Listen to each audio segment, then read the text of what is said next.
Yeah, I'll react to that, sure. Hey guys. Were medieval... Oh, sorry. There. Hey guys.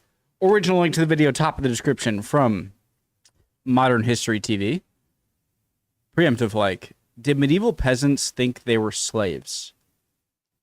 I would like to know. I haven't really thought about this, but after seeing it, I am curious. Let's go. Medieval peasants slaves, and was medieval serfdom effectively the same as slavery?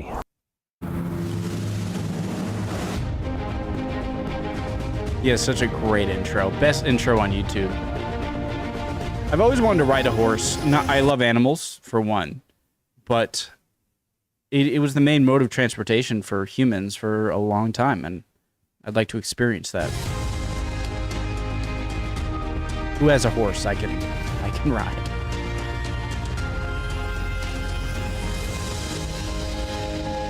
Badass.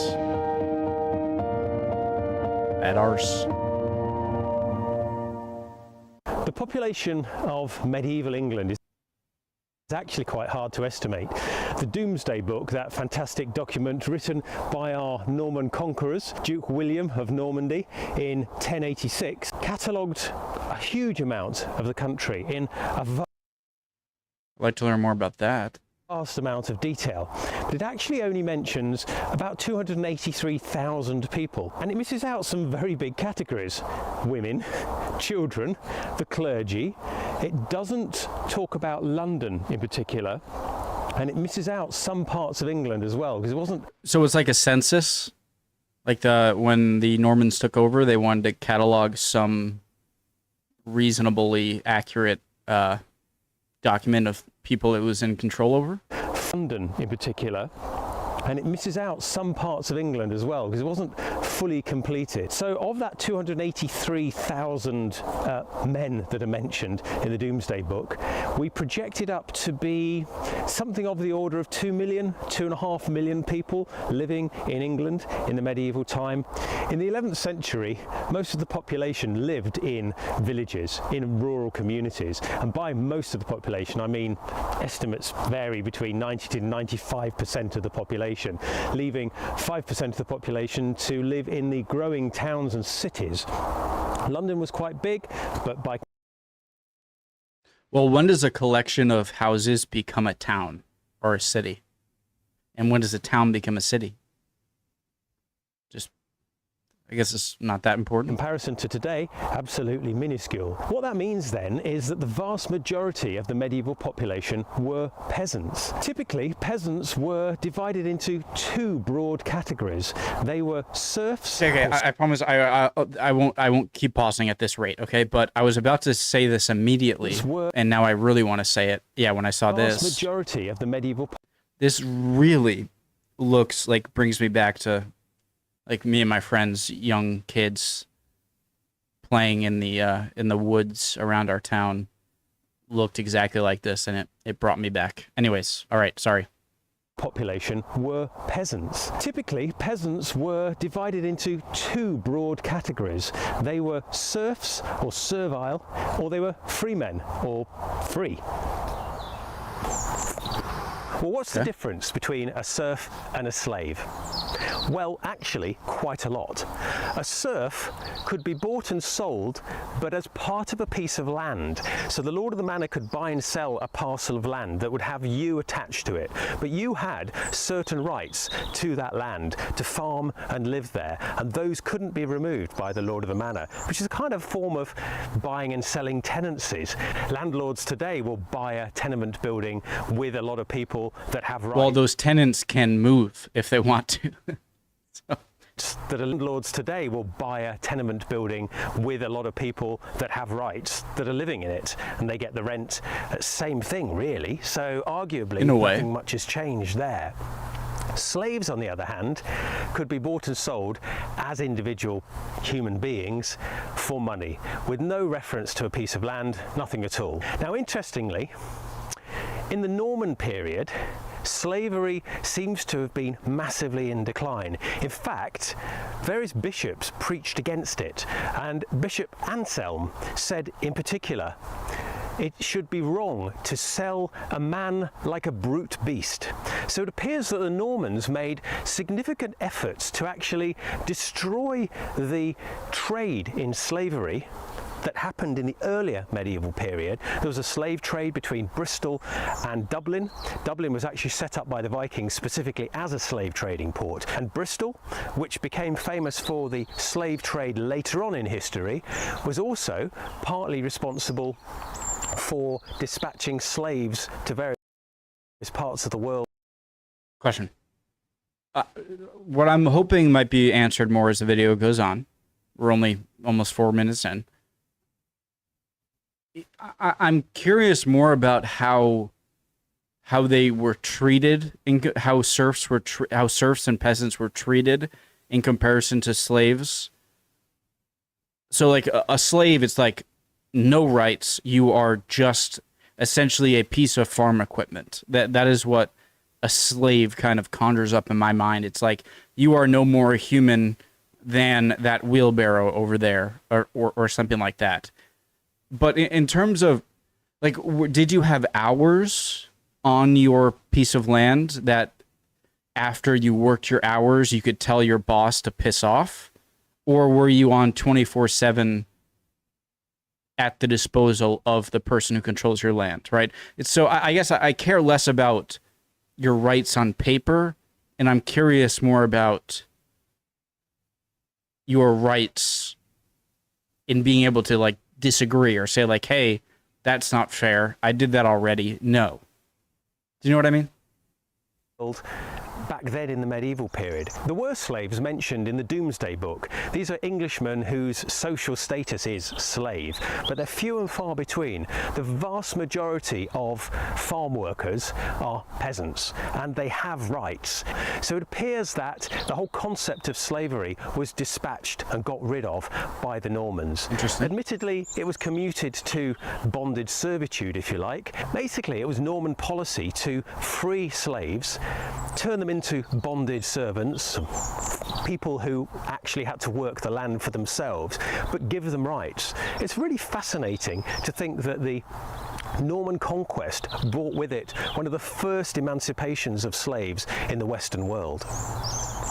I do realize that I'm not expecting the transition from slave to serf or slave to serf to or peasant to be like you have just as many rights as any free person does today. So I recognize the nuance that you might still seem like you are a slave in some aspects, but given the time period, it is quite a large jump, kind of a progressive jump, despite how unprogressive it might seem today.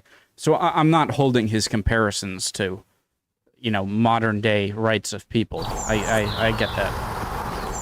Does that make sense? A lord was not allowed to kill or maim his serf. He would get into trouble for that, but he was allowed to tax him in lots of different ways. So, for example, when a serf died, the lord got to choose his best animal as a death duty. We still have death duties today in much of the Western world. He could tax him if he wanted to get married, and perhaps partly control who he married and where he was going to live afterwards. And one of the ways that was particularly contentious was he could force him to use the lord's mill to mill his grain. Now, it's perfectly possible if you're a peasant to mill grain at home. Is there a fee? The lord could force you to mill the grain at his miller's mill, and the miller would often be a bit corrupt, would charge you 10%, and it would also charge you much more money than it would have cost you. So it's essentially like a tax if you milled it with your own milling equipment, but just disguised as something that's not a tax? Do it yourself. So milling grain at the lord's mill was a source of revenue for the lord, but it was also a source of severe discontent amongst the peasantry. We do have a record of a lord being fined for thrashing. We don't know what thrashing means, but he was fined for thrashing his serf. He's fined 40 shillings, which is actually quite a large sum of money. Now, money's value is actually quite hard to determine by today's standards, but people were paid a penny or so for a day's work.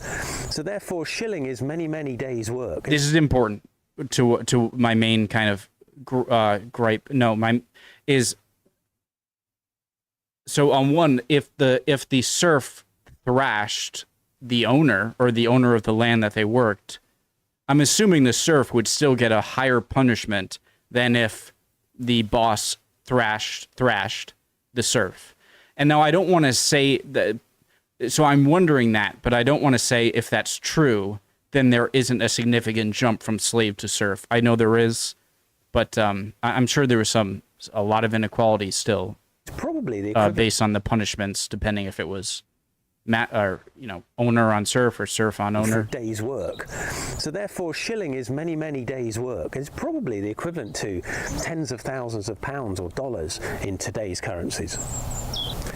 Magna Carta, the Great Charter, specifically says that a lord is not allowed to bring a villain to ruin. So he is specifically not allowed to confiscate his land or the tools of his trade, which is interesting because that's very similar to modern day Western bankruptcy laws. You can take a lot of goods, but you can't take, usually, the tools of somebody's trade. So you can take his fish, but not his fishing pole? The typical medieval peasant lived as part of a manor, and that manor would compose of 2 or 3 villages. They'd live there with their family on effectively their small holding, and they'd report to one lord. So one lord would have 2 or 3 villages to his name. That would obviously change. Some had fewer, some had many, many more. And if you were servile, you had to work 2 or 3 days a week for the lord of the manor on boon work. But if you were free, you usually had to pay rent in terms 2 or 3 days a week. Boon work. 1, what is boon work? 2 to 3 days a week. So you get 4 to 5 days a week of your own whatever you want to do. on boon work. But if you were free, you usually had to pay rent in terms of money, but sometimes you could do physical work for the lord. Of course, not everybody lived in the manorial system. There are big religious communities, and those are worked by people called lay brothers, who are not specifically clergy, but they were the ones doing all the physical labour in the religious institution. Church grounds need work too. There's a diagonal line that runs very roughly from northwest to southeast that divides England. The upper right bit was the Danelaw and was settled by waves of immigrants from northern Europe who were then called Danes. There were likely various different people. They had their own laws and customs just to confuse things. In the area known as Danelaw, there are actually relatively few serfs recorded in the Domesday Book, which is interesting, and mostly free men. They mostly pay rent, and in some areas. So is that a recording discrepancy, or were serfs just not as much of a thing? Interesting. I interrupted it. And mostly free men, they mostly pay rent. And in some areas, particularly in Northumberland, for example, in the very north of England, there was a curious thing about thanes and drengs. And they actually paid tax based on the number of horned beasts they kept, which is a complete hangover from the very earliest days of the medieval period. For grazing purposes? Like the more horned beasts you have, the more land you need for grazing, therefore the more tax you owe, maybe? In the far south, in Kent, Edward Longshanks, Edward I, Malleus Scotorum, what news of the north? The Scots, specifically declared all Kentishmen be free. So there's a totally different organisation in the south of England and in the north of England, just to confuse things. We do have records of some of the highly detailed jobs that the medieval peasant was expected to do. The Black Book of Peterborough, which was made between 1125 and 1128, specifies each man must plough 4 acres for the spring sowing, must work 3 days in each week, and must supply 60 hens and 640 eggs a year. Very specific. Why do these census governmental bookkeeping books sound so nefarious? Like the Doomsday Book or the Black Book of Peter? Templar, yes. 640 eggs a year. King Very Arthur? Specific. The Knights Templar, yes.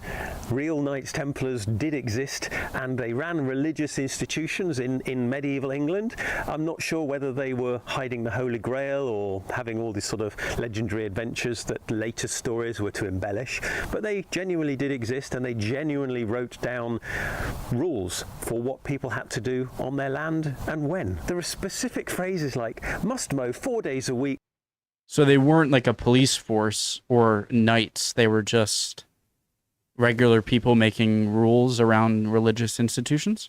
Do on their land or around religious lands? Specific phrases like must mow. I'm talking over his explanation. That's a problem for me. But they genuinely did exist, and they genuinely wrote down rules for what people had to do on their land and when. There are specific phrases like must mow 4 days a week until the meadows are cleared and the hay is carried in. It was also specified that they would have to carry loads to Gloucester, which was 20 miles away from the religious establishment, or wherever the master wills it. And they also needed to move the sheepfold twice a year. So the rules were written down in very, very specific detail, and woe betide anybody that didn't actually follow them. Now, of particular interest, I think, is that as the medieval period goes on, a lot of the religious orders started to change the willingness to accept cash. And I think this is really because money is a bit more reusable than 4 days a week mowing and flexible. So and so. The actual cash could then be transported and moved abroad or moved to different parts of the world where it was specifically needed. Whereas having a bunch of blokes who have to specifically mow this specific field at this time of year is not as flexible as give me the money and I can do what I like. Yeah, that makes sense, and that's why money itself is so awesome, of a revolutionary idea. Imagine trying to just trade, which has been around forever, and needing to find someone who wants what you have, and they have what you want, and you agree on a fair trade. And think about when you have cash that's valuable to anyone for trading for anything, that you no longer have to do that. You can just go to someone who wants what you want, and they give you cash. I think that's so cool, and I could watch a whole nother video on that. Field at this time of year is not as flexible as give me the money and I can do what I like with it. Yep. So as the medieval period goes on, we see a lot of transition from boon work, having to do certain things at certain times of the year, to paying money instead, even if you're servile. Here's another interesting little nugget in the records. We see some families that start out as free become servile. So it's possible to go the other way, and some people who started out servile become free. And it does appear that certain land came with servility. So it was possible in some cases to get more and better land if you were servile and sort of go down the social ladder, if you like. As a part of agreement for like getting another piece of land that you want, and a part of it is, all right, you get this, but you have to be a serf for like 3 years. Have more land and better land and give up your freedom, and vice versa. So the situation, as always, is actually quite a lot more complex. We know that some people went to court to prove that they were servile or free, and often they were talking about whether their father was servile or free or not. And in some cases, the whole situation is muddied because free men married servile women and servile men married free women, and the court had to determine what happened to that union, to that family group. Were they now servile or were they now free? As you can imagine, with human beings, the situation is quite complicated, but just like today, status matters for some people, but not everyone. I gotta say, counterintuitively, like learning about serfdom and stuff, this does give me the feeling that there was a bit of justice and fairness in this time period that when I usually think about it, I think of just completely unfair society. Do what you're told. You're a peasant. You'll always be a peasant or a serf, whatever. But I mean, again, genetically, are people any different back then than we are now? Clearly, we're a product of our environment more so than anything else. When we compare our lives to people in the past, I mean. So yeah, as much as this is kind of a bummer in some ways, it sounds a little more fair than I expected. Everybody.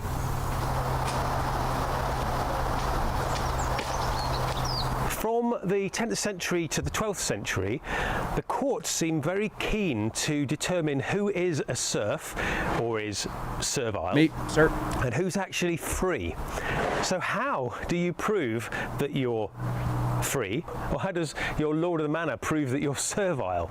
Well, one of the definitions is terra ad furcum et flagellum, which land is Latin something? for do you hold by fork and flail, which we think, and we're not sure, we think this means do you hold the land because of tasks you have to do for the Lord of the Manor, or do you actually pay him rent? Because the idea is if you broadly have to do work for the Lord of the Manor, you are servile, and if you pay money rent, then you're free. But of course, in life, it is never that simple, because most of the records indicate that people had a bit of both. They paid some money and they did some tasks. So the courts had to work out. Wouldn't it be easier to just say, do you earn money or do you pay from work? Like, do you pay your lifestyle through your labor or through your or through your labor that earns you cash and then through your cash, right? Is that? They paid some money and they did some tasks. So the courts had to work out how servile or how free you might or might not be. Then, of course, as now, going to court was expensive. So it must have been a really important thing for people to have decided for them, or they must have wanted to prove that they were free as opposed to servile. We don't quite know why. Maybe it was a social thing. Maybe it was just a personal, I am free and I want to prove it and have the courts prove it.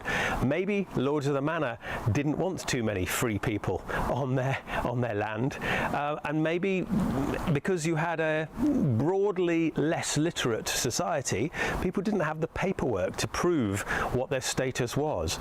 So forks and flails are important deciders as far as the court is concerned.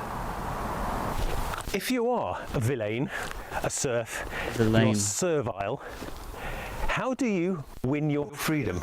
Yeah, I was going to say this. You don't have any money, do you? Ways that can happen, actually. The first one, and you might have guessed, you pay money to your lord in what's called quit rent. You pay him money, pockets. and What he money? declares you free. Now, technically, all the money you owed had to be paid by a third person, because as a serf, you didn't actually own any of your own money. Like a bond? Although it's a bit more complex than that. Basically, you had to get a third person to pay the money to your lord. But the lord was probably quite happy to receive the money, declared you free.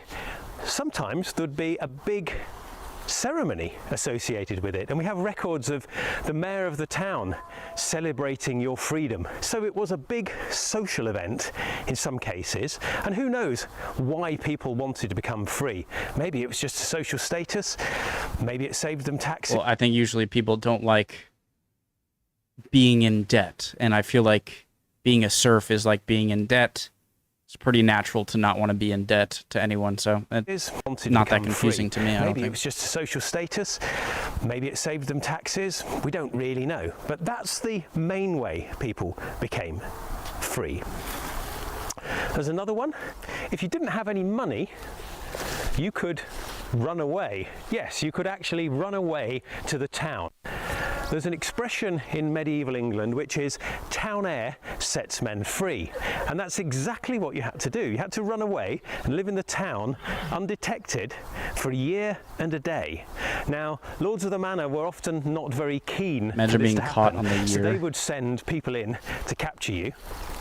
But the towns were actually expanding rapidly at this time in history. They were quite keen to make sure you became free, because then you become a townsman and you would add to their power. So the towns usually turned either a blind eye to you being a runaway serf, or slightly helped you, kind of gave you nudges in the right direction, or certainly wouldn't have turned you in, because it's to their advantage if you become free. Thirdly, you take holy orders. Because what about a ransom? Like, if it was worth it financially to offer a ransom for people who might not want to give any information or physically give you back their serf, maybe put a bounty or something, be like, I lost this guy, bring him back, I'll give you 2 shillings. If you are a member of the clergy, you are exempt from ordinary rules. You have to follow church rules, and you would be tried in church courts, for example. And often the churches didn't have the death penalty. They sent you to some far away monastery to live the rest of your life if you're particularly bad. But basically the clergy were outside the serf free kind of spectrum, if you like. So you Interesting. could become a man of the cloth, follow God, and become free that way. And then leave. And lastly, it is possible, but is not really recorded very much in medieval manuscripts, but it is possible that good military service might have enabled you to win your freedom, if you like. And some of the evidence we have from that is William Shakespeare, post-medieval, but quite close to the medieval period. In Henry V, he says, "He who sheds his blood with me shall be my brother, be he ne'er so vile," i.e. he's a villain, he's servile. "Today shall gentle his condition, today he shall become free." So in that statement, Henry V is specifically saying to the villains or the servile people in his army that if you fight for me, you shed your blood and we win, I will give you your freedom. You'll become a free man. Whether that happened in history or not, we don't actually know, but I think it's quite likely. So if you fought for your country and did so well, there's a fair chance, if you did it well enough, you might become free.